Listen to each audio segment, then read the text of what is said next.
I don't believe in looking at a decision like that with any kind of regrets, because you're here now, you're healthy, you're married, you have a gym, you've got a great life, alhamdulillah. Yeah, but alhamdulillah. with a little bit of hindsight, do I regret it? Not regret. Do you think you made the right choice for your basketball career? Not for for your basketball career. Looking back at it now, I don't think I made going back to Lebanon at that age, 18, and with that opportunity that I had over there, and no, I don't think I made the right decision at the time. Okay. Yeah, maybe if I stayed a couple more years, played at because remember, at the time, Chico State wanted me, a couple other teams, maybe Sac State, they also offered me I talked to their coach and all that stuff. So I was getting better. So you could have gotten a potential D1 scholarship. Maybe, yeah, if I had, rode my time, played that next year, my sophomore year, and then went to a bigger school and then played more a couple years, developed more as a player, I would have probably had a better chance of playing more in Lebanon. So you said the word downfall. Yeah, big time. Yeah. Walk me through it. Yeah.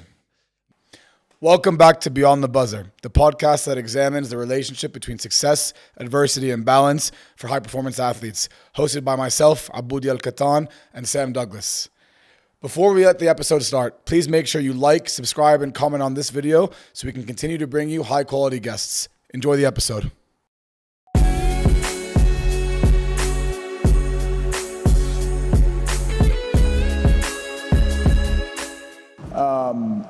When we decided to do this episode, one of the first things I wanted to ask, because I don't have any experience in this, is like, how much pride do you feel owning something physical where every day you get to show up and know, like, 8 years ago you built this and people come here to better themselves? Like, what's that like?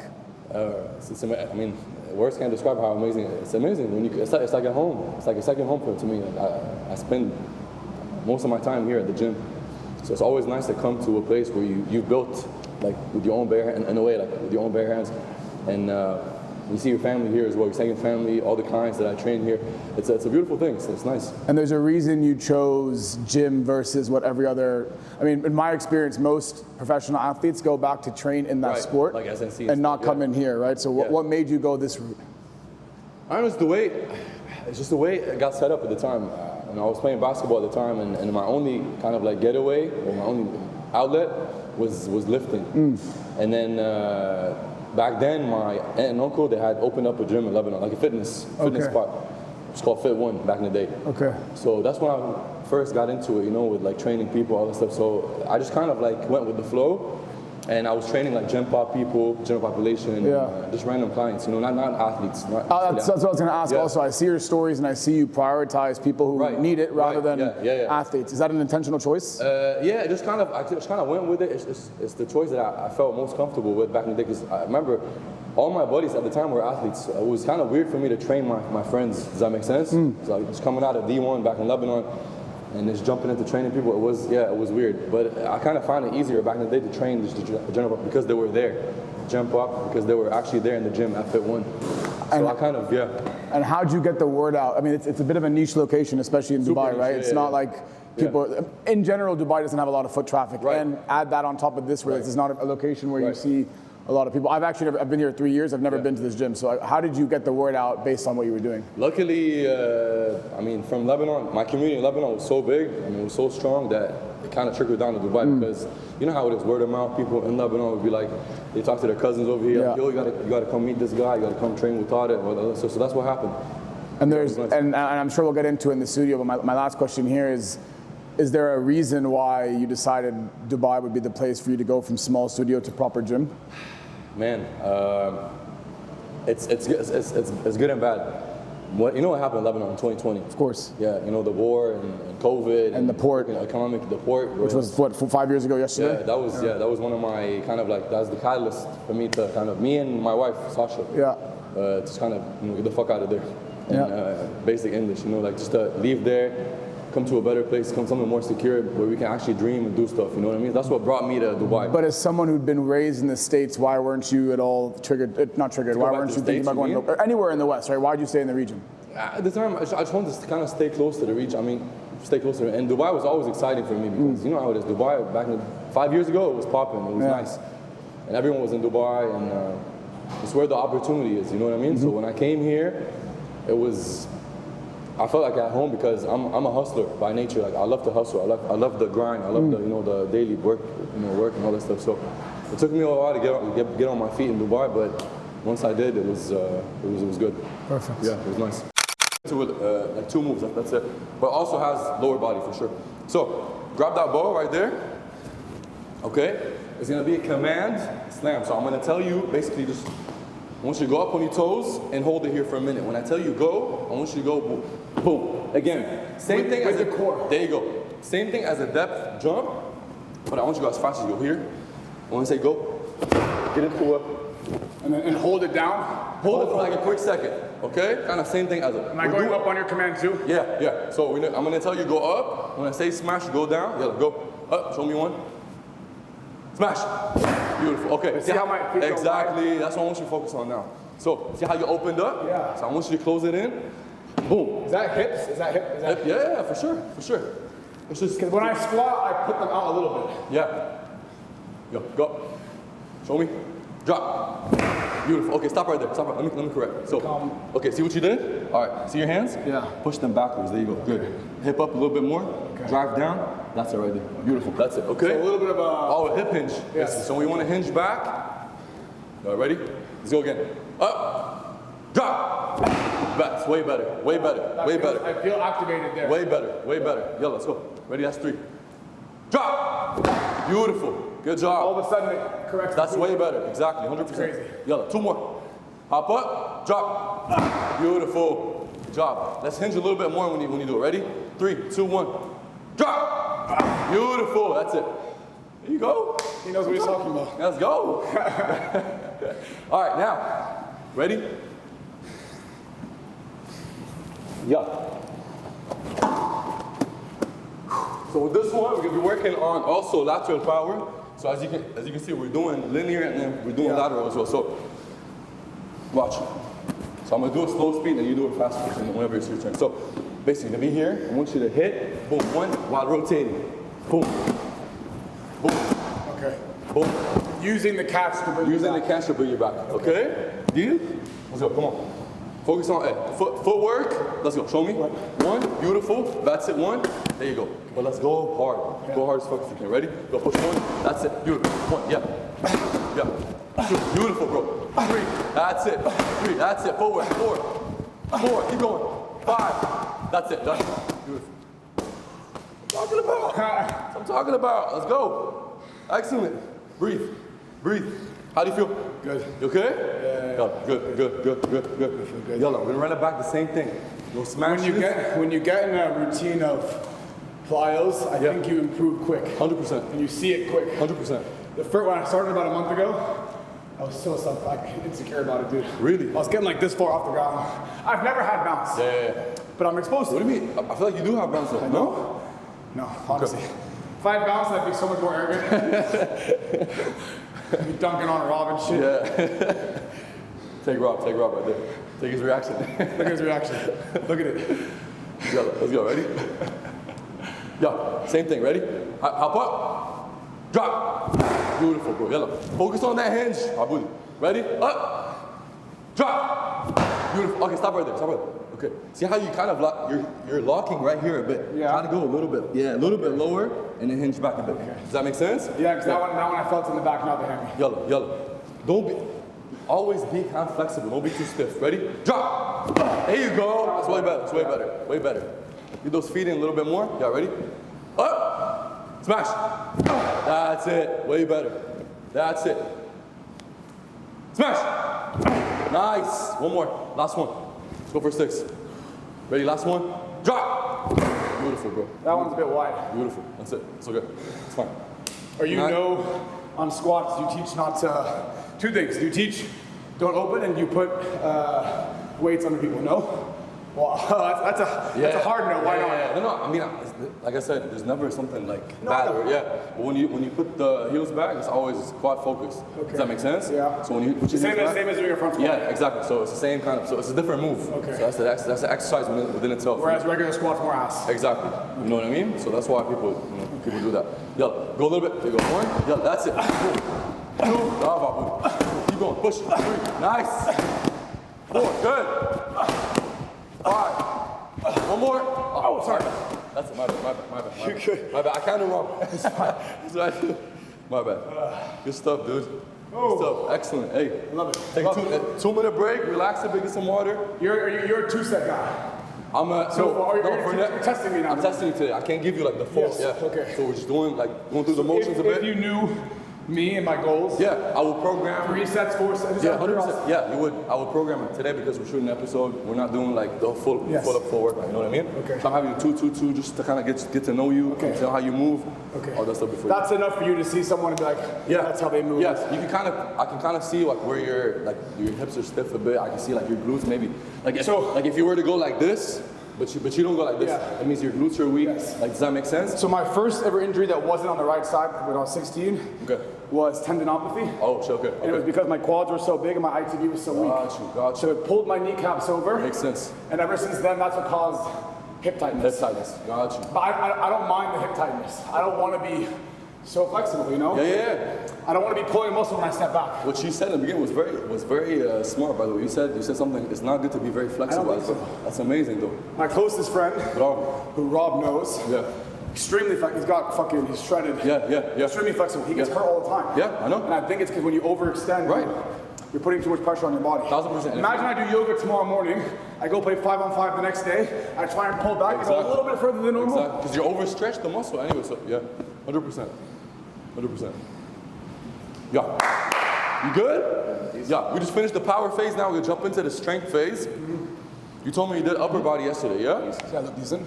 I feel a bit more athletic, to be honest. All right. Ready? You did the upper body yesterday, yeah? Correct? I did regular bench and then on the bar like with a band. Okay. I did rows. Rows. Okay, did back. And I did shoulder, one arm. Okay, gotcha. It's quick. It's not done. bad. Easy. All right, yellow. Ready? I want you to do now. Grab a.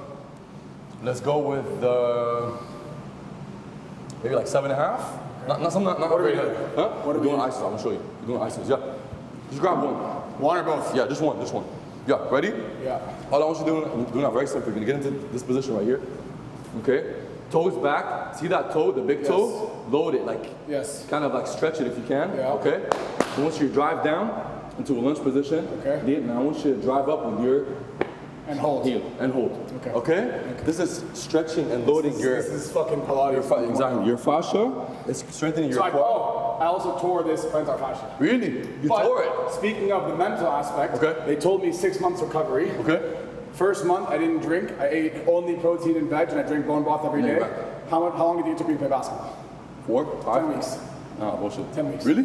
10 weeks. Ask him. Jesus, 10 dude. weeks. It was fucking crazy. That's nothing. And I would wake up every morning and scream in my room, I'm not out 6 months. My roommate thought I was crazy. I'm like, trust me, I'll be back in a couple weeks. Yeah, bro. It's all mental, bro. With these type of things. Ready? All right. Hold it. You go right there. And you keep it right there at the top. Good job. There you go. Good. Get that heel back a little bit more. The head back a little bit more. Perfect. Right there. Yeah. Excellent job. Hold that right there. We're going for 20 seconds. That's it. I'm not going to go for more. Okay. Keep pushing. There you go. Good. That's beautiful. Perfect job. Align that back for good job. Perfect. Hold it. And stop. Excellent job. Perfect, bro. On the hold, get him. Nice. Because he's the one coaching. And it's Nice. about him. Yeah, don't go. No, just on one of them, you know? Yeah, ready? Same thing? So same thing with the left, ready? 3, 2, 1. Push that foot a little bit backwards. There you go, perfect. Drive down. And hip back. Beautiful, hip back, that's it, 100%. Good job. Kind of tilt a bit, just a bit. There you go, right there. Get that glute, bro. That's crazy how 1 inch makes a fucking... 100%. It's all about your placement. It's all about your positioning. Hold that right there. Drive with your knee a little bit downwards. There you go, right there. Hold that right there. Let's go for 3 seconds. 2, 1, stop. Beautiful, bro. Beautiful. Holds are fucking tough, bro. Man. That's why Pilates is what Pilates is, you know. That's why it's successful. Yes.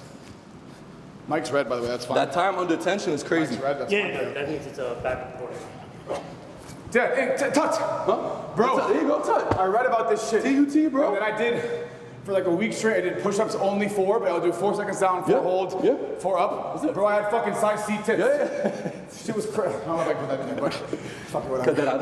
That's me, bro. That's me being me. All right, ready? Grab that thing. Grab the, there you go. One arm? Yeah, one arm. Yeah, let's go one arm.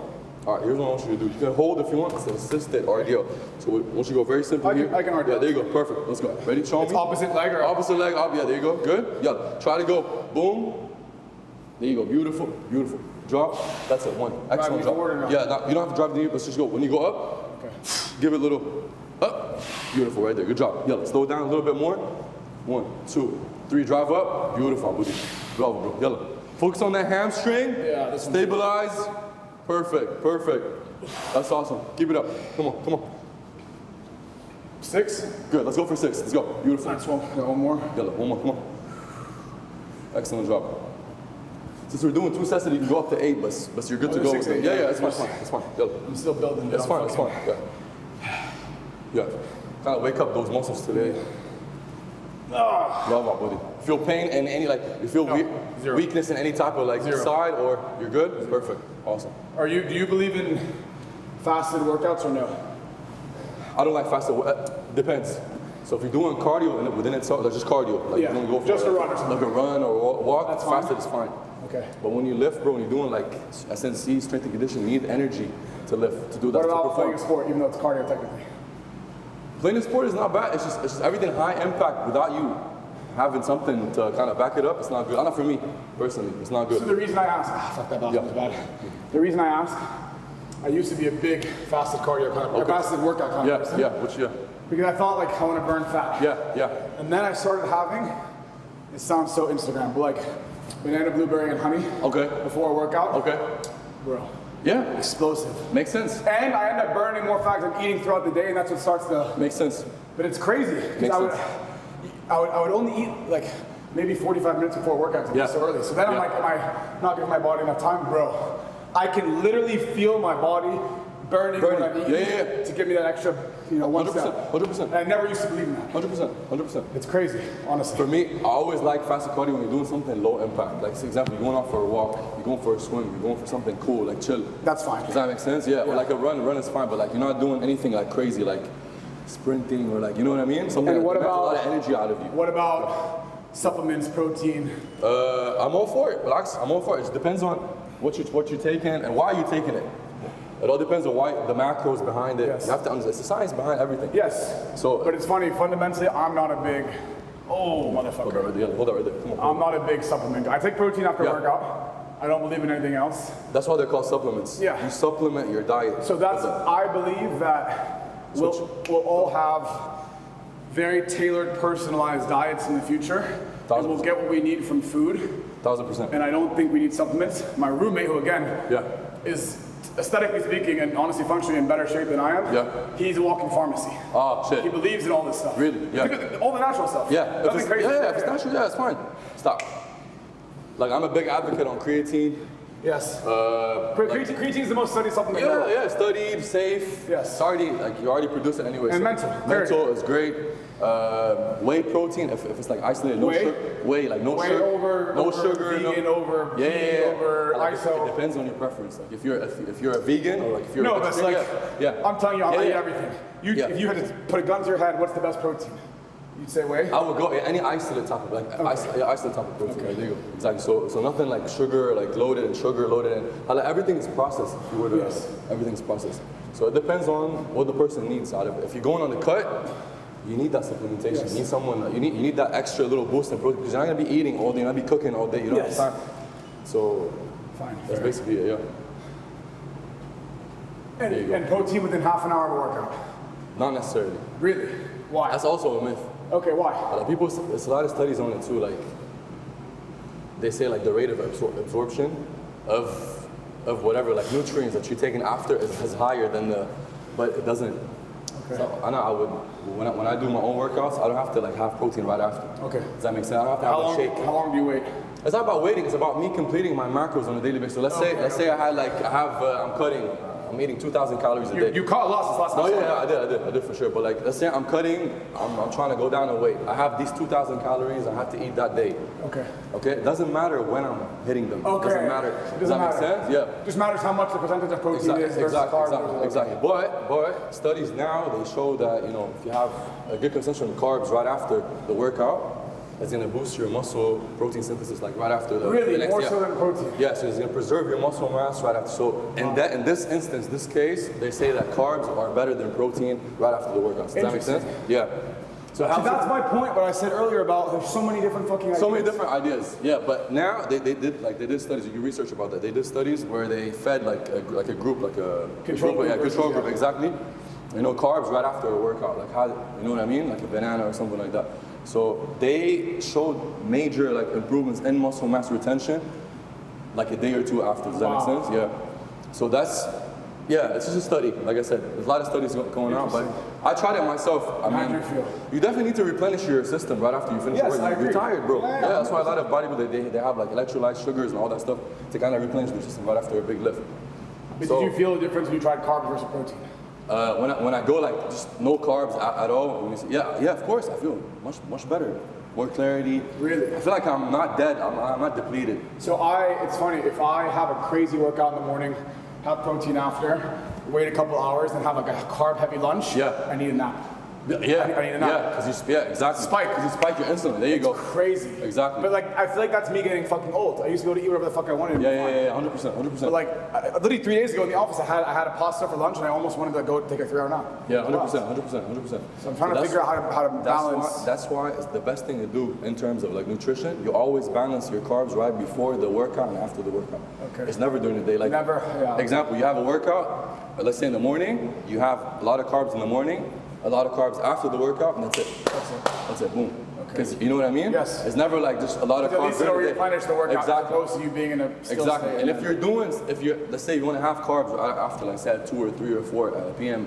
During the day, try to go for a walk after. Yes. Try to move. They say that if you walk 10 minutes after you eat, it's like a 50% better. 100%. rate You're of- not Yes. gonna feel sleepy because you just lowered your insulin rate. You know what I mean? Because Yeah. you spike your insulin when you have carbs. That's why you feel sleepy and stuff like that. You feel tired, lethargic. So when you move a bit, you're good to go. You know what I mean? Yeah. Yo. Let me get some water quick. Thought you've referenced Lebanon a lot in the gym and obviously when we've spoken off camera, and I know that's a big part of your story, and we'll get to that, especially playing pro. But I also know that you moved to the States when you were 15. Right. Can you tell us a little bit about that experience, having been born and raised in Lebanon, going to the States? I don't know if you went for basketball or because of the situation. Yeah. I know you did JUCO as well. So talk to us about that transition and then what ultimately led you to come back to Lebanon. Good question. So basically, when I was 15, I moved to the States. So my aunt and uncle, they used to live there. So they told me to come live with them. It was a eye-opening experience, to be honest. It was tough, not gonna lie. How was your English? It was okay. It was okay at the time because, my uncle's he's an American. So when I was a kid, I always was influenced by him. So I always knew how to speak, but I wasn't kind of like now. I'm a bit like sluggish with the words, but that's how I was when I was 15. It was okay. It was nice when I was there. It was like it was a culture shock, coming from a very small city in Lebanon like Jounieh, going to a huge country like the States. It was eye opening. Is that your first time in the States? Yeah, it was the first time in the States. And so you referenced very briefly that you went for basketball. Had you been amongst better players for your age in Lebanon and then you made a decision to go, or what was that? What was that decision? Yeah. At the time in Lebanon, I was the best in Lebanon at the time. Okay. At my age, Under I was 16, the captain, national team captain, under 16. Okay. So when I was there, I had to leave everything behind in Lebanon and then go to pursue a better opportunity over there. But why? Because Lebanon's always historically been quite good when it comes to basketball. So and especially now, right? Yeah, so yeah. what made you want to go and try something abroad? I feel like the infrastructure there, at least comparatively to the rest of the Middle East, especially back then, is decent. No. Yeah, it was. I don't know. It was a mix of. I think my family was trying to kind of push my aunt and uncle were pushing me to come to the States and. Oh shit. Yeah. So, It's fine. I mean, is it a big deal? oh really? It's all good. Just throw it. It's fine. Just throw it. Yeah. It was a bit of. Should we start over or what? Okay, so we're fine. So let's just let me ask the question again, which was. Go ahead. But it's interesting. I feel like Lebanon, especially back then, maybe now it's a bit different. There are some better leagues, but especially back then, the infrastructure for basketball was actually pretty good. So what made you want to go to the States and challenge yourself a bit more? I think it was like family, not pressure, but like family, they were trying to tell me come to the States, you got more opportunities there, better chance for you to, get better education over there and all that stuff. So definitely I made the move. From Lebanon to the States, it's a huge move. You're gonna get better in basketball, you're gonna get better education-wise and all that stuff. It's just a better, overall, you know what I mean? Was it a school that recruited you? Did you go kind of blindly? Talk me through that process. Yeah, the thing is that's where I kind of made a mistake when I went to the States. So my aunt and uncle used to live in Chico, California. So I ended up going to a private Christian school over there, which was like 100 people, bro. Like super small, very small private school.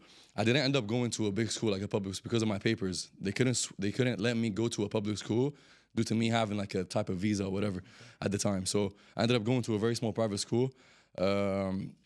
It wasn't the best experience, obviously, the best exposure, especially come in high school, because you know how high school leagues are in the States. A bit, but feel free to unlock. Yeah, like private school, barely 100 people in the school, super small. Level's not going to be that high. Level's not gonna be that high. Competition's not gonna be that high, Even yeah. they don't compete in a nice league. So I ended up redshirting for junior college, which is Butte College in the States in Oroville. So 15, 16, you're in high school there. 15, 16 high school. When I you was 16 years old, I redshirted as a high school student.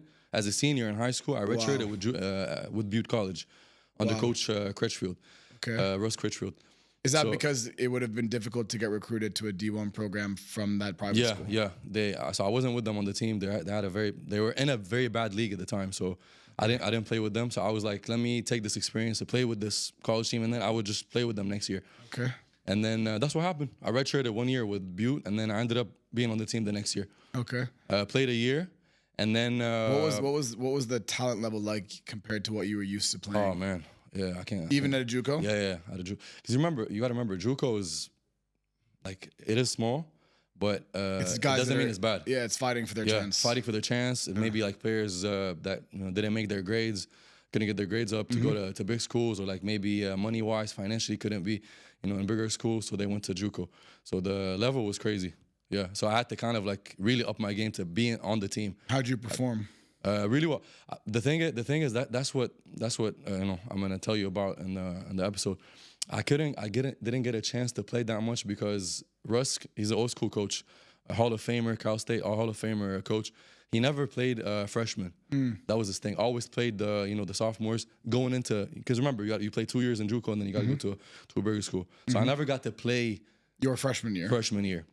Okay. And then after that freshman year, I left. I went back home to Lebanon. Why? I got an offer from Suggest. Okay. That was my first kind of like. So I was gonna go to a bigger school, but then I'm like, should I go pro? Should I go to a bigger school in the States? Should I go back home?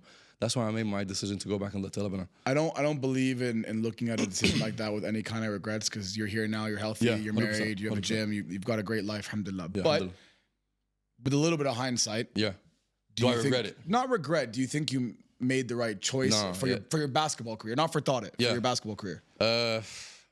Looking back at it now, I don't think I made going back to Lebanon at that age, 18, and with that opportunity that I had over there, and no, I don't think I made the right decision at the time. Okay. Yeah, maybe if I stayed a couple more years, played because remember, at the time, Chico State wanted me, a couple other teams, maybe Sac State, they also offered me kind of like I talked to their coach and all that stuff. So I was getting better. So you could have gotten a potential D1 scholarship. Maybe, yeah, if I had, rode my time, played that next year, my sophomore year, and then went to a bigger school and then played more a couple years, developed more as a player, I would have probably had a better chance of playing more in Lebanon. We'll get to your career and Suggest, but you referenced a second ago that there was a bit of family, let's not call it pressure, influence to come try out the States. Yeah, for sure. Was there also encouragement to then come back from your parents? Yeah, okay. Of course. I mean, it was. And I think also, sorry to interrupt, but I think one of the things that I think it's easy for us to blame parents for the decisions they make, but I think ultimately our parents, I think we're the similar age, right? I'll be 31 in a couple weeks.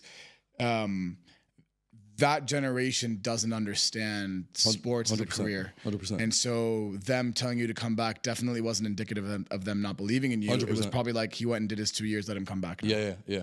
It wasn't more like them telling me to come back at the time. It was just, you feel homesick at some point. Was it tough culturally to adapt to the States?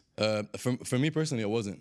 You're a pretty outgoing guy. Outgoing. I'm outgoing. I'm a people's person, and I'm pretty, and I can speak pretty well at the time. So I got really like comfortable with the culture and everything. I wasn't too far from the culture, so it wasn't hard for me to make friends over there. It was easy playing basketball as well. So you know how basketball players are over there.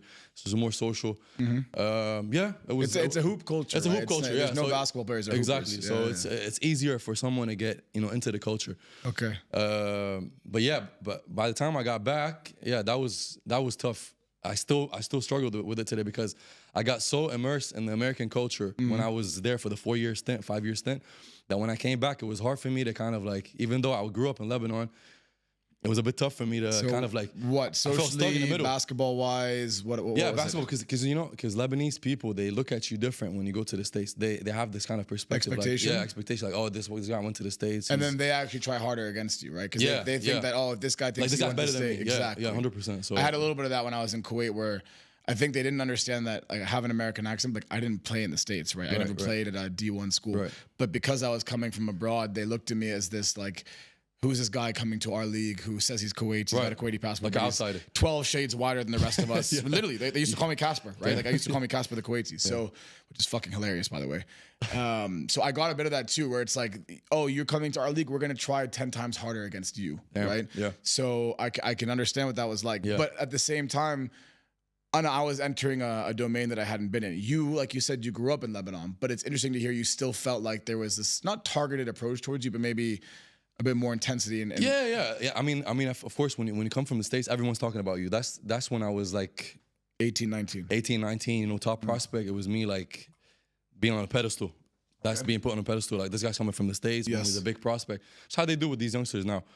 So when I came to Lebanon, I ended up signing with Suggest. Can you talk about the process of getting a first professional contract? So this is one of the things we like to unpack and Beyond the Buzzer is what it's like when you're young and you all of a sudden get given this contract for money. So you bypass university for a professional contract, right? Which is a big fucking decision. Yeah, huge decision. So what was it like? They called you when you were in the States and they said, come back, we're going to offer you X amount of money to come play for X amount of years. Yeah. What was that process So like? it was and I don't know if you know Jad Saadi. He's a big time agent in Lebanon, huge agent. So he reached out to me when I was in the States. He was like, I got this offer. I mean, I got this. You know, I want you to try out. I represent this agency, blah blah blah, whatever. I want you to come and try out for these teams in Lebanon. So I came to Lebanon, tried out with Suggest. I remember at the time. So you didn't get a contract right away. It was try out for these teams. Yeah, of course. Okay. I just come and try out. See Well, these no, teams. I don't know. Maybe they see you play in college and they offer you a contract right away. That's how, by the way. Yeah. And I don't think it was right, but like my team in Kuwait saw videos of me playing and offered me a contract. I didn't have a tryout. Yeah, I know what you mean. I know what you mean. Remember, I didn't play that much in my freshman year, so I had like snippets of me playing and all that stuff. So I sent not my enough video. to- okay. And good enough for people to see me in Lebanon. So And your tryouts were with other prospective people signing, or was it with, for example, you'd go to Suggest practice and see if you could fit in the culture? yeah, that's what happened. So when I was there, I remember like they put us with like the main team, the beginning team, and then they had us try out on one side of the basket. And then it was a bunch of me and like maybe other two players as well, like trying. Your out. age, Lebanese guys. Yeah, and they had me play for some reason. I remember it was a weird try. They had me play 1-on-1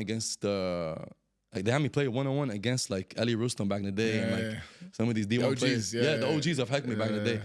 So it was a weird tryout, but I held my own. I did really well, and then that was it. After that day, they called me up. One tryout, and you got that's it. Yeah, one day called my dad up, went to coach's house in Aqua in Tabarja, and then we just signed the contract there. And the contract was for a year? 3 years. 3 years. Yeah. Okay. Yeah. But you referenced a short stint at Suggest. Yeah, short stint. So before you tell me anything, I yeah. want to let you understand that I get it. I've been through it too, and I don't feel like I played at the highest level that I could have. Right. Which is why I'm now exploring what I told you about. So I know what it's like. Yeah.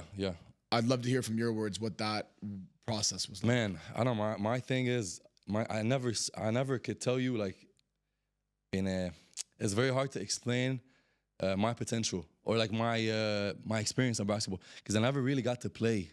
I never really got to see what I can do. I never got to see myself failing. I didn't see myself like playing and like with the back and forth in Lebanon. So when I was playing with Suggest, I had a great first year as a rookie. Okay. But then in the back of my head, me coming from the States, especially coming when I was a kid, I was a bit like, high ego, when you come from the States, 100% you're full of like, confidence, all that stuff. So when I came, I was like, I want to bust. Which if used correctly can be good. Amazing. Yeah, which is amazing. So I had all this confidence built up from the States. I was killing it over there. You have one good year. Like top 100 AAU players in the state of California. So I was doing well in the States. So when I came in with passion, with confidence. Like I want to kill everyone on this team. I don't care who the name is. That's how it was. That's how my approach was. So when I got there, basically rode the bench. After one good year? Yeah, after me being 18 years old, signing with, if not one of the best teams ever assembled in Suggest history. We had, Ali Rustam, Ali Stefan back in the day, Rodrigue, like if I talk about it now, everyone would know them. Julian Kazoo, one of the best foreigners, Quincy Doobie. Like we had one of the best names in professional. So when you say that, can you understand why maybe you didn't play, or do you feel like now I do, yeah. But back in the day, back in the day, I didn't know. Like, okay, why is coach not playing me? Why is coach burning me on the bench? Why? You know what I mean? you didn't understand the marathon, not sprint, essentially? Yeah, 100%. And you got to understand, I'm 18 years old, no guidance, no one's in the back of my ear telling me, like, be patient, like, yo, wait your time, do your thing. No one was like, because they didn't know. Yeah. No one knew. Yeah. So it was basically me just, like, yeah, that's it. Just being on the team, doing my thing, working out. That's, I think, when my kind of like, I might call it downfall, but that was when I started going. It's so easy to like look at sports from the outside and think like, oh, you guys like shut up, like you're so lucky to do what you want, like to play basketball professionally. But, like, it's tough, yeah. You don't know what it's like when you spend all these hours grinding for something that you know you're good at, but then ultimately your success is not determined by you. I mean, I'm sure you could have handled it better, but at the end of the day, there's a coach and there's a team, and you just might not play. It's bro, if it's everything. It's family, one. It's like support, like the support of your family. That's one. I'm not gonna say my family wasn't supportive, but like the support of your family. They didn't know. They just didn't know. That's one. Decision making at the time, personal decision making, how you handle yourself on the court, off the court, all that stuff. It's all combined, to make you like to make or break your career. Does that make sense? So you said the word downfall. Yeah, big time. Yeah, walk me through. Yeah, man. Yeah. So after that year, I had a great year, by the way. I had a great success year as a rookie. Like every time I would go on the court, you put me in like last 8 minutes or whatever. I would do my thing, get my assists, get my points. So I was doing my job, which was great. Which is, by the way, people don't realize how hard it is to ride the bench, and then when you get those 8 minutes at the last of the game, not to think of it as like, oh, he's putting me in for garbage. Right. Coaches are testing you. They're seeing, can you sit on the bench for 32 minutes, come in for 8, and try your fucking ass off, 100%. whether you're up by 40 or down by 40. Yeah. I didn't understand that. Me neither. but you clearly you did in the first season, because you said you had a good first season. I had a good first season, but I was down on the inside. Like, why is he not playing? Yeah, why is he not playing me? Why is coach like sending me on the? You know what I mean? Like, I could be better than this guy. Yes, I could of course. give me at least a chance, to prove myself. All that stuff. So everything was going through my. I wasn't thinking further. Like the next couple of years, wait my time. Maybe next year I'll play 15 minutes. Maybe next year I'll play 20. I'll earn my time. Does that make sense? I wanted everything to be handed to me. So Does that make funny, sense? In a way. No, but in a way. I know. But We're talking like I was 18 years old. I'm with you. Yeah. That's why I'm saying it's kid. funny, because it's when you look back at it, you're like, how dumb are you, 18-year-old Aboudi? Like, give it some time. Exactly. But like when you're in the moment and you're a kid and you're used to killing everyone. Right. Because at youth age, like, even when you play up, you're typically better than the age you're playing up with, because those guys that are great are playing up as well. 100%. So you never are challenged to be riding the bench. And then as soon as you cross 18, you're in men's league. Right. So obviously people are going to be stronger, faster, better, more experienced, more composed. Men's league with the top team at the time. Right? Yeah. So it was them in reality, yeah. It can crush your ego. And if them, no one's telling you that this is just part of the fucking rite of passage, it's very easy to lose sight of yourself. 1000%. 1000%. Yeah. And so what happened after year one? So after year one, that's when I made my decision. I told my family, I was like, I'm not getting minutes. I don't know if it's smart for me to play with the top contending team. Yeah. So I was like, hey man, let me join like any other team. Then let me join. But your contract was 3 years. So how does that work? 3 years. So I had to break my contract. I went to coach's. I remember very well. I went to coach's house and I was like, Coach, I can't do this anymore. Blah blah blah. Yeah, I want to quit. How did he take that? He was like, "Are you sure?" He was like, "I can't tell you nothing but good luck." But then I remember my relationship with him wasn't that great at the end, because remember at the end of the season I was like, you get frustrated at some point. Yeah, like the relationship gets broken. And I'm an emotional person. Yeah. Like back in the day, you can tell I'm pissed off. You can tell. I used to sit at the end of the bench and get angry when I wasn't playing. No, I'm with you. You can tell I wasn't like a player, like a what do you call it? Like a glue guy. Yeah, a glue guy. You know what I mean? I was like pissed off. I was negative. But the funny thing is, you're not pissed. Like, it's not like you're pissed off because you're a bad person. You're pissed off because you just want to contribute. Right. Because you know you can. Right. And you don't know how to kind of channel those emotions like in a different way. Yeah.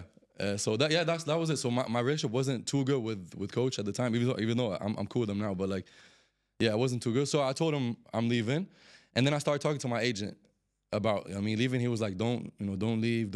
Really? So he pushed he pushed me not to leave. Don't leave. Stay.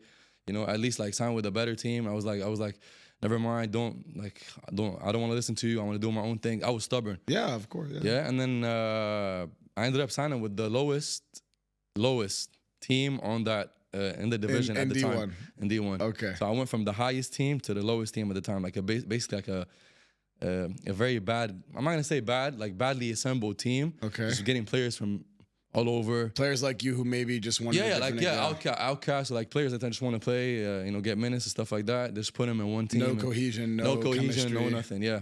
So even though I had a chance to play with Fadi at the time, so I went and tried out with Amsheet. Amsheet with Coach Ghassan Sarkis at the time. Tried out with them, but my first tryout was a fitness workout. That's hilarious. So I never got to really like. Yeah, which now you'd be good at. I'll be good at it. I'll be great at it now. But like back in the day, I went to my first time. It was a fitness workout, so I never got to play. Okay. And then I remember at the time, Coach Sarkis was like, so he told my agent, he's like, let him come for another session, so he can try out more. But then my ego was like, nah, bro. He's gonna have me do one more fitness. I don't want to do that. So let me go sign with this team, which was practicing next to my house, by the way. Okay. So I used to live in Junior. So then convenient. Comfortable. Comfortable. I will get like a lot of minutes. I will be like the starting guy over there. You were 2-3, you're a wing? Yeah. Okay. I was a wing. I was a point guard at the time, so I was like 1-2. Yeah, that was it. Okay, so year 2, you play for this team of outcasts, as you say. Yeah. What happened? Man, yeah, that was probably the worst year of my life at the time. Not because of the team. Everything was going on with my family. Had little issues, issues at the time, emotional issues, family issues. It's very hard to. It's hard to. Yeah, it's hard. Like it's hard to tell you. It's hard to talk about it. So yeah, it was basically me competing for a spot, competing for like playing time at the time. It was me and another point guard at the time. So it was tough. Yeah, it wasn't easy. It wasn't easy. So you went there with the expectation of, okay, I'm gonna sacrifice playing for a great team, right? And then, but no matter what, I'll play. Yeah. And then you got there and you actually didn't have that experience, right? Because also the coach, I'm not gonna blame the coach at the time, but he did play a big part of me not loving basketball at the time. It can happen. His name is the coach at the time, Coach Bilgi, Patrick Saba. He's based on what? Good guy. Based on him not trusting you as a player, based on practices not being fun. Just his way. He's a great guy, good guy off the court, great coach. Technically speaking, great coach. Just his way of coaching. You know how people don't gel with. Definitely bad management at the time because it was a low bracket team. You know how it is when it's super low. But just him being very like hard on players, hard, and I don't think I work. Some players don't work with. That's what I'm coaches. saying. Man management is very important. It can't speak to you the way you speak to me. The way you speak to Rob. 100%. It was a bit disrespectful at the time. I felt disrespected many times. Not just me. Every player that played for him. Doesn't make him a bad coach. Some players do get motivated, and it wasn't my approach. Didn't like that approach, so that kind of played a part of me, like kind of like not liking playing with that team, and I ended up quitting that season. And that's the last time you played pro. At the time, yeah. Wow. Imagine, yeah. Do you think and again, you don't have to speak about it if you don't want to, but like the stuff that was going on at home, did that also influence? Yeah. For sure. Huh? That's what made me like kind of like go into like it was like a downfall, everything, like depression. I didn't know I was depressed at the time though. That's the thing. When you say the word depression, is it like you couldn't leave bed? You didn't want to even hoop? Not really. I was like screw hoop. I want to like I want to do other stuff. Like I want to go out, girls and drinking, like that type of stuff. Like not even drinking. I wasn't like alcohol. But it's self-deprecating, right? Because you start to feel so bad for yourself, right? And you're like, oh, the world's against me. Fuck it. Fuck basketball. Like I've given so much to this game, and this is what it's giving back to me. Yeah. And it's so funny how if you just switch mentality to be like, you know what, I can overcome this. 100%. Maybe you would have ended up having a better career. And again, now you're good. Now you're good at it. Exactly. Right? I wasn't self-aware at the time. Yeah. But it's funny when you think back at like. Even though you don't want to ever have regrets in life, you kind of want to shake that 21-year-old being like, sack up a little bit. And that's the wrong word, but like, just 1000%. wake up. Yeah. You gotta wake. You want to wake him up. Yeah. So you fell into this little, I wouldn't say dark time, but you It was a dark time. I remember 2013, 2014. It was a very dark year for me, but it was an eye opener. Yeah. What pulled you out? Fitness. Really? Yeah, gym. Okay. That's what kind of like, because remember I kind of channeled my stuff into like angry lifting, going at the time. So my uncle, testosterone. Yeah, that's it basically. So my uncle came from this he was in Dubai, Abu Dhabi. He came to Lebanon, opened up his gym. My aunt and uncle that I was living with in the States came to join him in Lebanon. So they ended up opening a fitness studio in Lebanon called Fit One at the time. So all they did was like cross training, the CrossFit style of workouts and all that stuff. So I was there every day. You're working out. You're not hooping. And So I quit the team half of the middle of the season. Quit the team. Had a fight with the coach. Wow. I was like, I'm out of there. I'm done. I don't want to play basketball anymore. That was it. And then you forgo the money obviously for the rest of the season. Yeah, and this little disclaimer but I grew up in a household. So my uncle, he played at Chanville. He played many teams in Division 1 back in the day. My auntie's husband, Chad, also my uncle. I call my uncle. He's a foreigner that ended up playing in Lebanon for Riyadi, Chanville, whatever, and he got married to my aunt, went back to the States. So they've been in the league. They've played in Lebanon before professional, both of them. So I was here, and also had bad experiences with coaches, bad experiences in the league, both of them.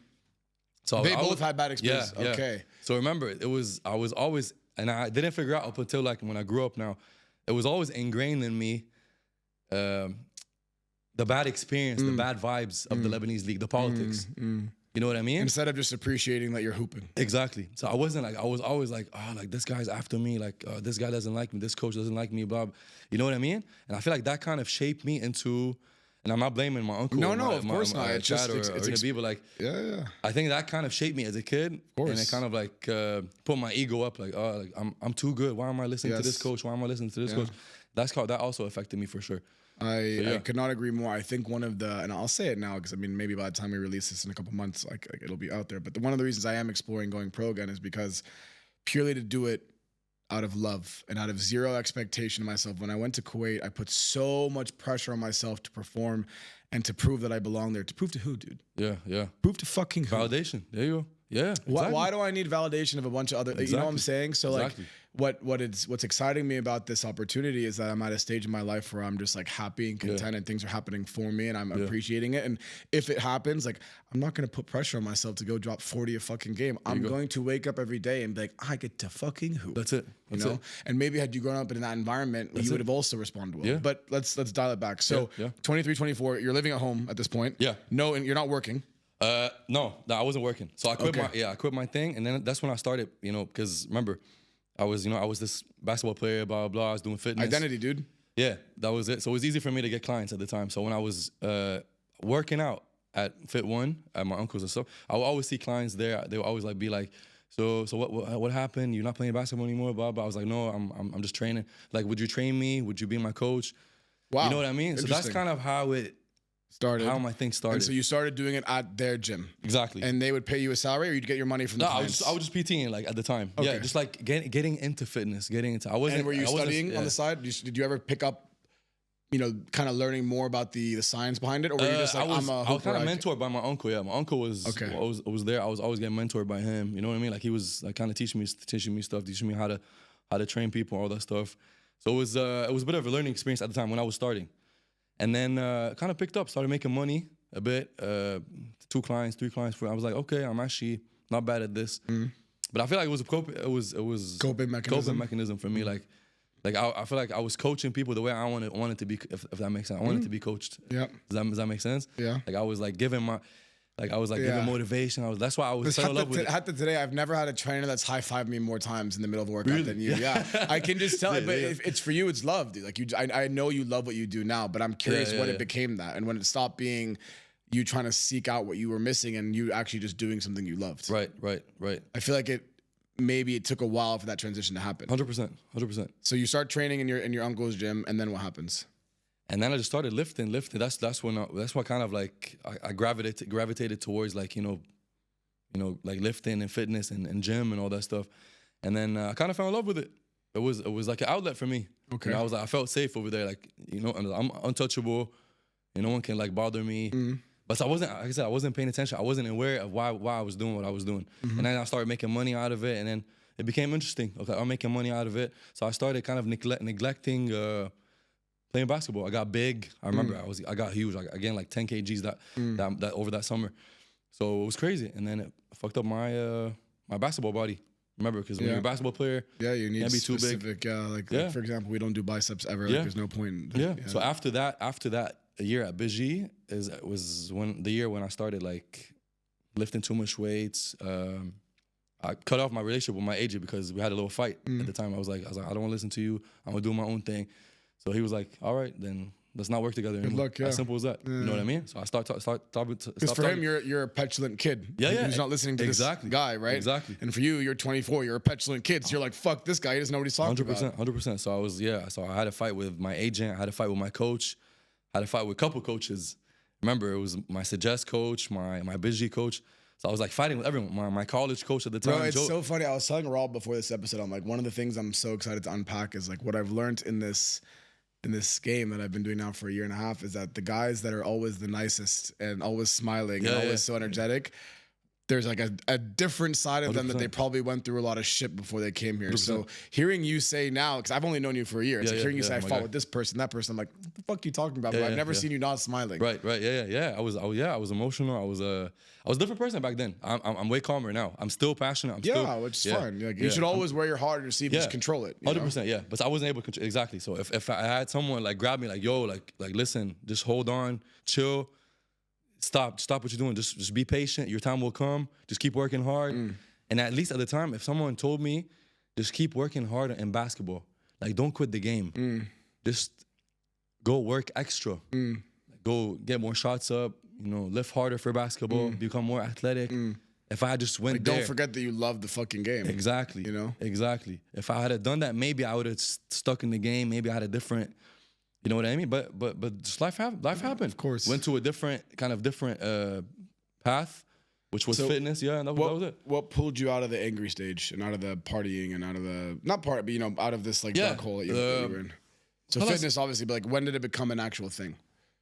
That you said, I need to get my year shit 3, together? after the busy year, I did a year of like just me basically just trying to just lifting, working, getting my resume up in terms of like, fitness. Clients. I had like 2 or 3 clients, 4 clients at the time. So I was like, okay, I'm actually getting better. I'm making money.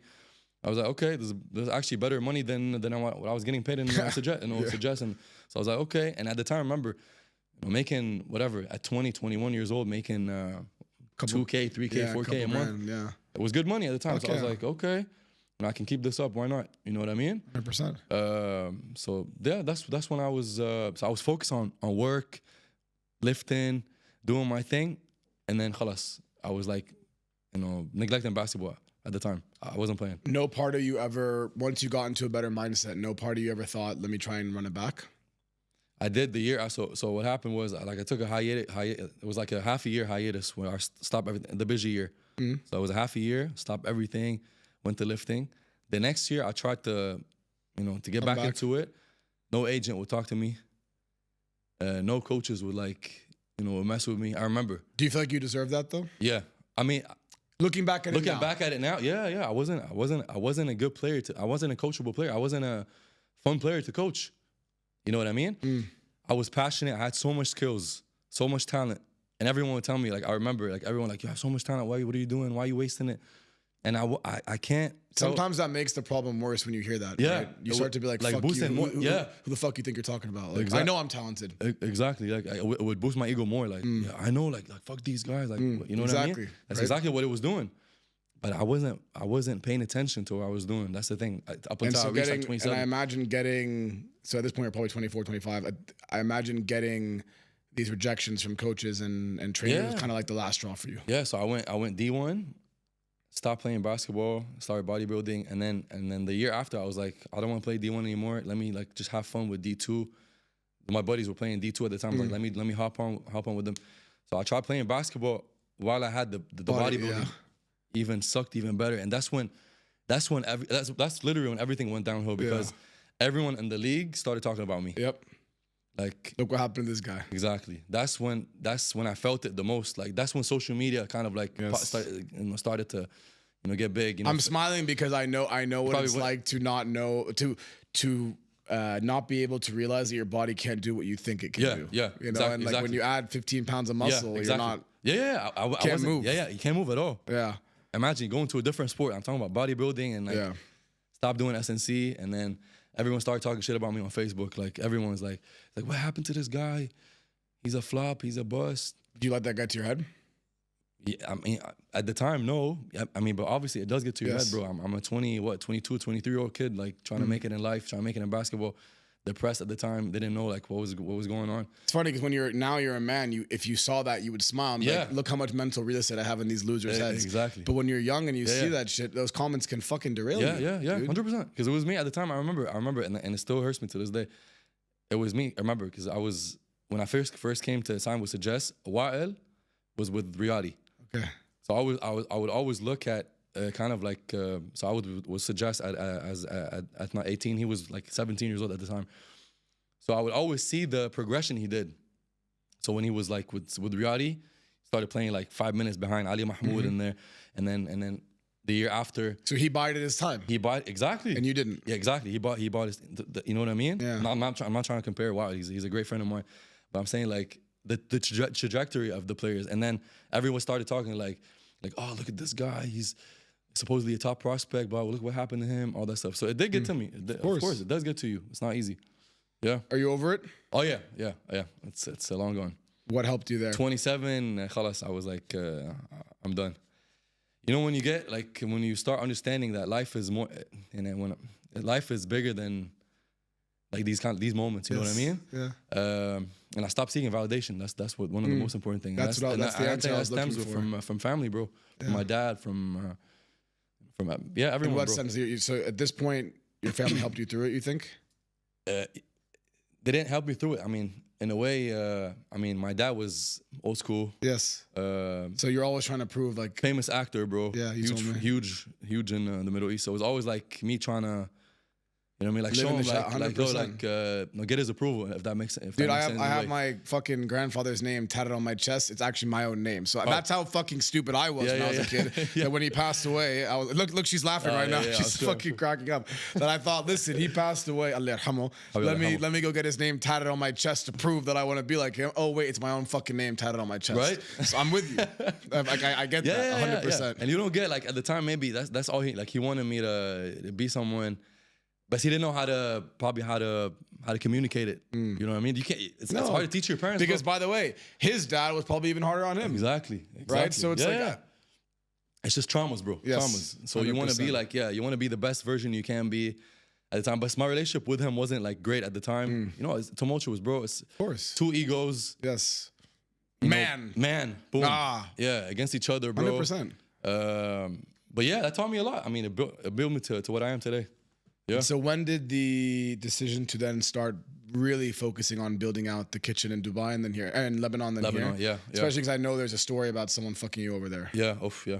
We'll get to that. So what happened was D2 went badly. D2, boom, and then I went down to D3 by the way as well.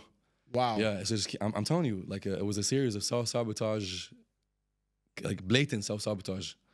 With D1, D2, even in D3, I was how was your relationship with yourself when you were alone in those days? Like I said, I was trying to keep myself busy doing to distract from the bigger problem. I was doing, I was doing like I said, like chasing girls, chasing girls, you know, doing the worst things you can do, like as an athlete and a youngster at the time. You know, to be like, instead of be working on my game, I would just going out with girls, you know, lifting, making money, you know what I mean? Yes. That's it. You know, telling yourself that you're doing well because those things can validate, right? Lifting a heavy weight can give you validation. Right. You know, kissing a cute girl can give you validation, but 1,000%. like that's not attacking the problem that you had inside. I was just evading the problem. Yes. That's exactly it. Yeah. And I didn't get that up until like later on. Yeah. Of course not. Yeah. So what happened at 25? So we had this little apartment. My dad has an apartment for us in Junior.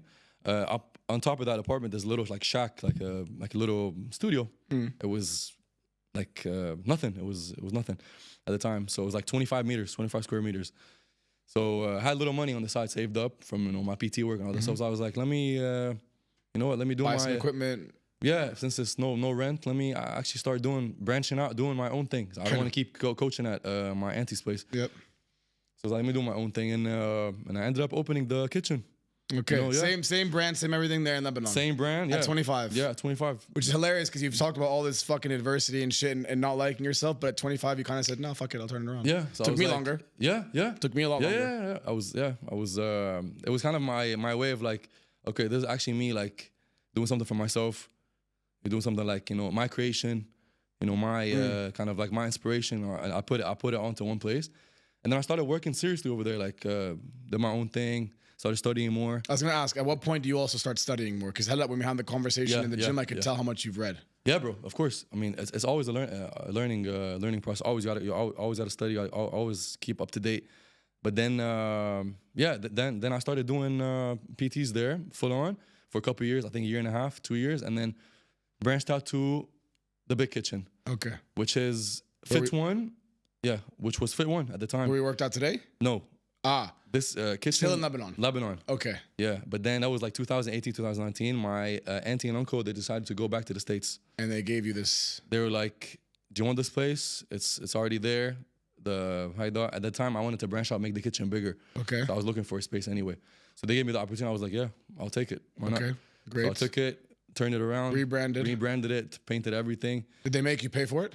No. Alhamdulillah. No, but I asked because it's Yeah. also important to understand like Yeah. the investment required to run a business. The thing is, at the time, they only had like remember, you see my place. Yes. No machines, no nothing. Yes, it's very- So you can imagine the place in garage. Lebanon. Yeah, garage. Yeah. Same thing in Lebanon. Had a bunch of like worn out weights. Okay. There wasn't much there anyway. You know what I mean? Like weights. And your family and yeah. stuff, like, so Yeah, whatever, but they yeah. did. Haram. They put so much into it, of course. So I'm grateful for that, for the opportunity. But then when I put double the amount as well to kind of get it up Yes. there. You know, installed new stuff, put new stuff in, and all that stuff, and then I got started. Okay. You know, not to forget the what do you call it? The clientele that was, I was going to already ask, there. Yeah. your clientele, we spoke about it in the Yeah. gym today. Here, it's non-athletes, but there, Right. your relationship is with athletes. So was it athletes there or was it general population? No, it was general population because remember the way it was set up over there. They used to do cross training classes. Okay. Like they used to do like classes Okay, where people okay. would come in, like group classes and all that stuff. Okay, and no one that's an athlete does cross-training classes. No one. But then when I was doing at my own kitchen, like the little kitchenette, like the little place. kitchenettes, Yeah, I call it kitchenette because it's small. That's hilarious. Yeah, I would do like these little group classes, like 4 people, 5 people, 6 people sometimes, and I would call them names. So I remember we used to call them like Triple C, like, and I would always like to give classes that resemble that resemble a certain sport. Let's say Triple C, it was about SNC. So I like to make the person, like an average person, test out what it's like to train like an athlete. conditioning or You know what I mean? plyometrics. But in a or- generic yes, way, if that makes sense. You know what I mean? without them feeling it's too intense. Exactly. You know what I mean? Like, But they're also learning. Exactly. You've never done depth jumps before. You've never done let's say, I don't know, like skater jumps. Like I would have you do it, but in a class setting. So I always like the the big So environment. yeah, the so big you're people. not you have other people that are also learning as well, right? Exactly. Yeah. 100%. That's one. And then I would have like let's say a bodybuilding class for people that like bodybuilding. Okay. And then I have like cardio classes that people like So I always like to Yes. experiment with different classes, and that's where I found my niche. It's innovation, right? Yeah, It's innovation. in a way for me, that was course. my own type of like. Of course. Yeah, that's it. So that's how it grew. Okay, so So that's what I was good at. I started giving classes. Okay. 4 hours a day, 5 hours a day, getting more people to buy in, and they would love that because you people never adopted a membership model. never. It was just pay for the always class. like subscription. It was always like subscription, like where they would come in like 10 classes, 5 classes, whatever. Okay. That's it. Yeah, it was that and PTs. Okay, So, so- I never had the the gym setup where like people come in like gym because I found it boring.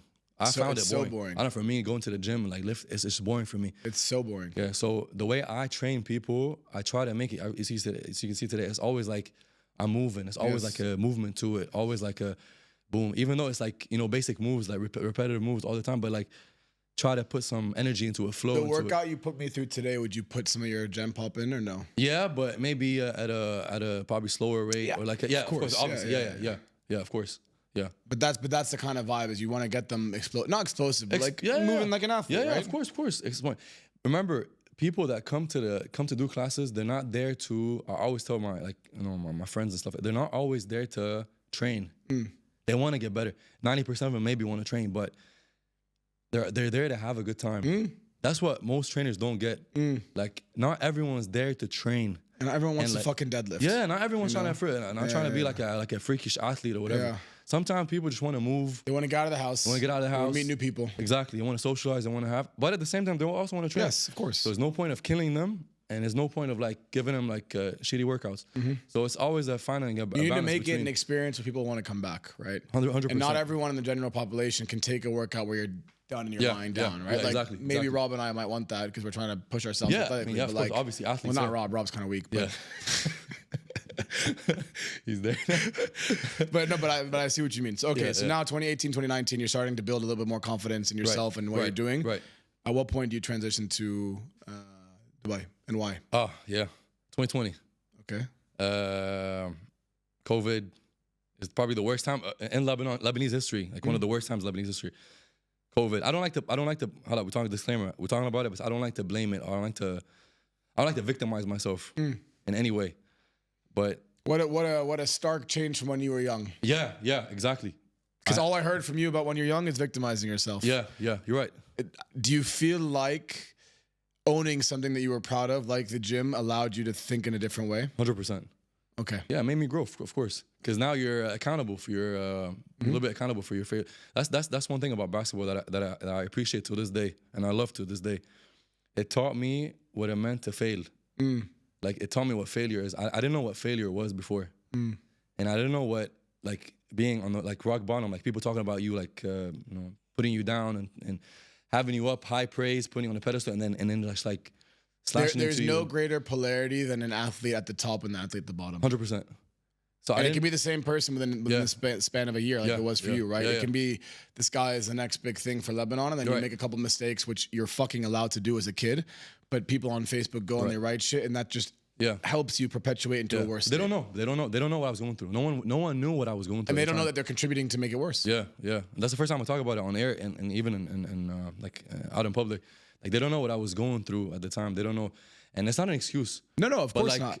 Khalas, it's life, bro. We all You go don't- through it, yeah, right? everyone's going through it. But Yeah, it's I'm so sure. crazy how we can all recognize that we go through things, but sometimes we forget that other people are too. Yeah. And like Yeah, you expect exactly. everyone to always treat you well and be happy. You don't know what happened to that person on that day. Right. Like there's no reason for you to be okay with yourself going through a bad time, but not be okay with other people. Yeah. Right? 1000%. So okay, so you decided Yeah, so I accountability and you felt better, and now you don't want to victimize yourself. So but Lebanon 2020. Yeah, Lebanon 2020, probably the worst economic meltdown ever in Lebanon.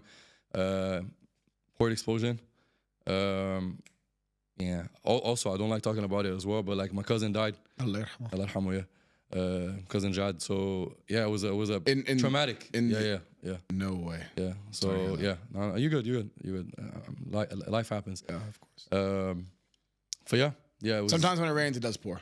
Yeah. It was a tough for our entire family. It was a tragic incident, and I'm pretty sure for all Lebanese people. So yeah, that's what kind of like, khalas, geared me into like I don't want to be here anymore. Even with all the success you were having at the gym. Yeah, because then I remember it was like 2 years. I was 2 years in, 3 years in, and I was starting to get over the thresholds. Like actually making like serious money, good money. I was doing okay. My name was growing, all that stuff, and then that happened.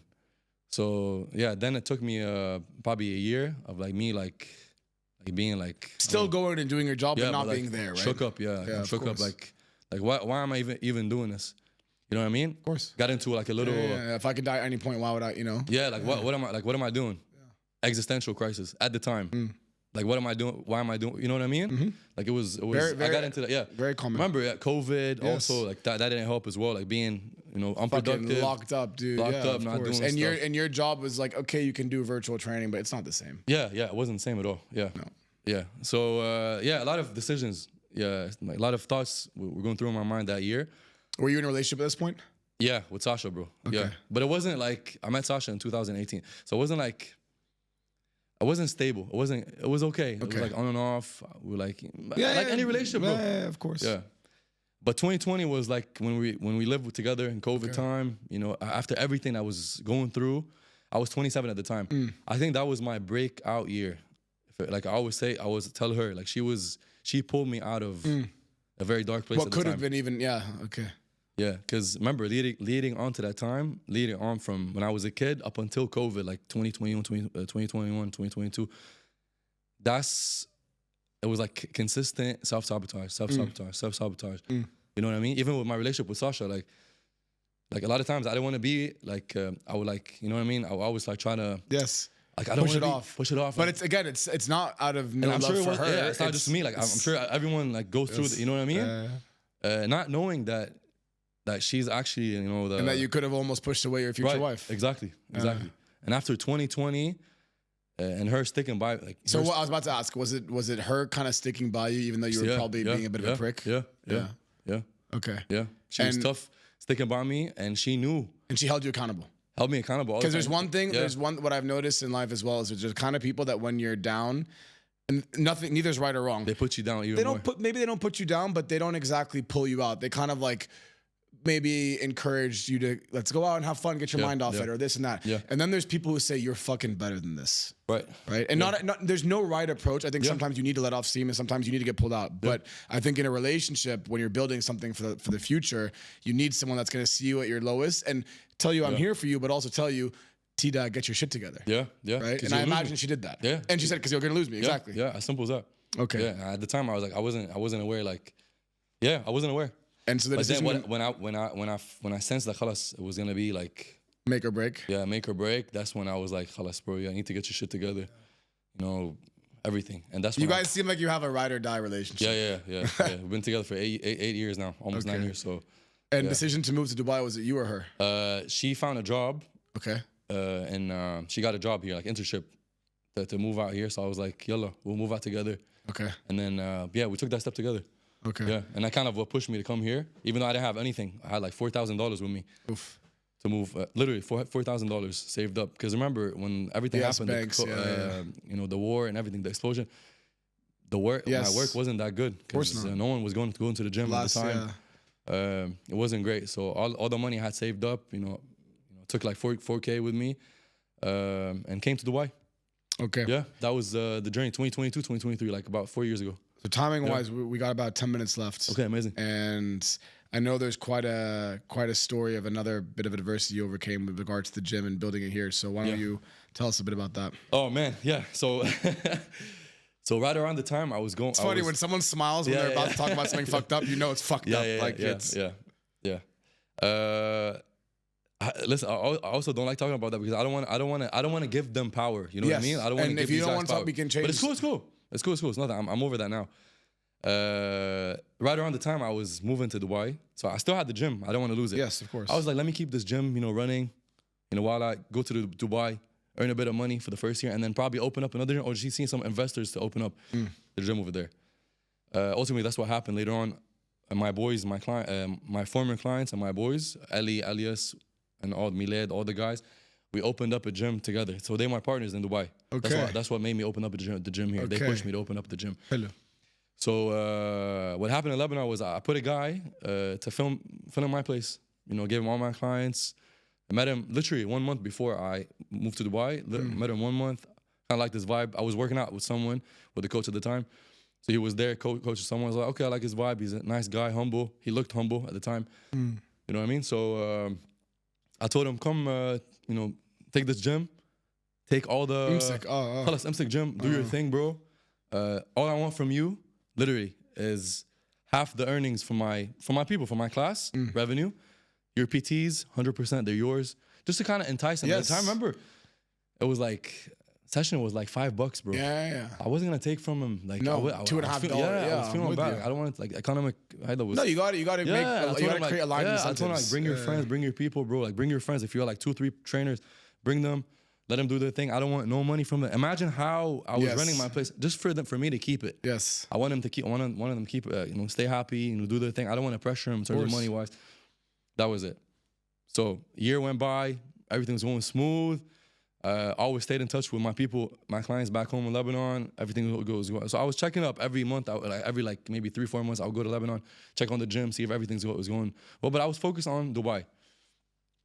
So then a year later, Ali, my guy from Lebanon, my client, he came to me, approached me. He was like, "Yo, we got some money procured. We wanna do the gym with you. We wanna do the kitchen in Dubai." So I was like, "Amazing, wow, amazing opportunity." At the time, a month before that, I was like, I want to branch out. I want to do something different than fitness. I want to do something that could make me not be there anymore. I don't want to work with my hands anymore. I want to do something like passive income, whatever. So I was like, let me get into barbering, like maybe open up a barbershop. Okay. Because I see how much barbershops they can turn big. over cash. They can turn over and hide them. If done well, yeah. So I had a bit of money saved up and all that stuff, but not enough.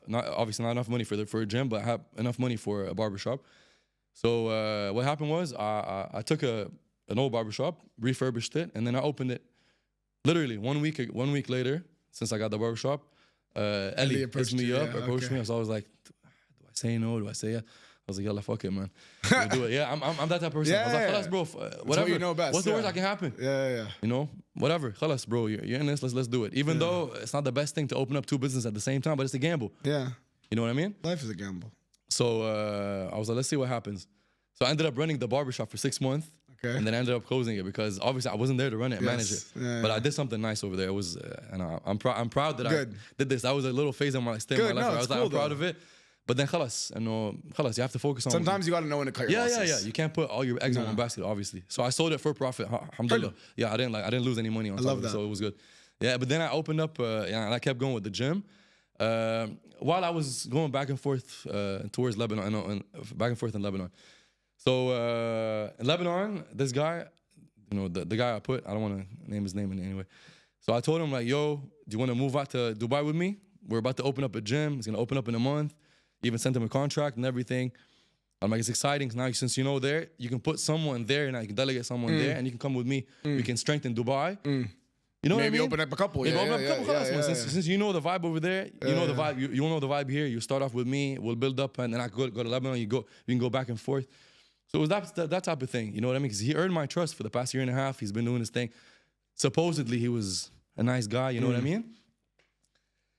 Later on, he started maybe the end of almost. I was nearing like opening the gym. He was starting to be like a bit distant. I was like, yo, what's up? Like, what's going on? Like, why are you not answering my messages? Like all that stuff. Here, I could sense like a switch up. Like he changed energies. He was obviously he was a super nice guy doing his thing, whatever. And then he just flipped on me. Okay, I was like, okay, weird. Maybe something's happening with him. Maybe like I didn't even think about what was going on. Then he started talking about like lawyers and all that stuff. I was like, okay, lawyers for what? And then it turns out later on he was cooking up a plan. Him and the landlord. So the landlord, remember, he owns the spot. He owns my gym. I was renting the gym at the time. And my lease would finish in 3 months. So I had 3 more months on my lease at the time. It finishes in December. 3 months before. So apparently I found out later on that him and the landlord were cooking up a deal where they boot me out, take over all my shit, and then they would open up their own, like they would profit share. Yeah. A lot of like hidden stuff was happening at the same time. Keep in mind, the landlord was a lawyer, so it was hard for me to even go against it. Yeah, like but it was I super, think, especially in Lebanon. Yeah, I even filed the lawsuit. Yeah. Against him. But and it's then tough. But it's not about it's khalas. Ana for me, I didn't want to go through the stress anymore. Like khalas, what am I doing? cut your losses. Sahtana albun. Khalas, let them do their thing. Whatever, man. Karma at the end of the day. You know what I mean? Fi Allah. Khalas, fi Allah, it's fine. Whatever. And then alhamdulillah, that was it. I feel like I could ask 30 more questions, but obviously with the interest of time, I kind of want to wrap up by asking you something a little bit more simple. It's that, you've been through all these different experiences that have clearly shaped you now. Yeah.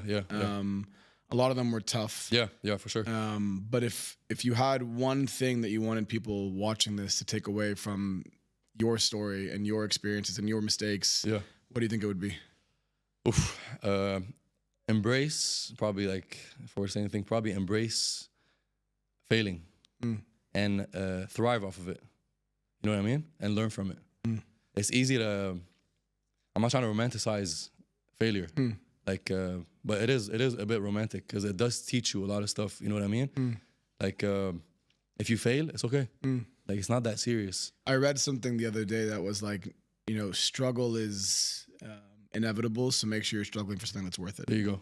Yeah. Instead of running away from the struggle, know that no matter what you do in your life, it's always gonna be you're struggle. going to struggle. Yeah, it's a part so of life. make sure it's at least worth it. Yeah, and there's another one as well. I mean, I also read one thing that it's been circulating all over social media.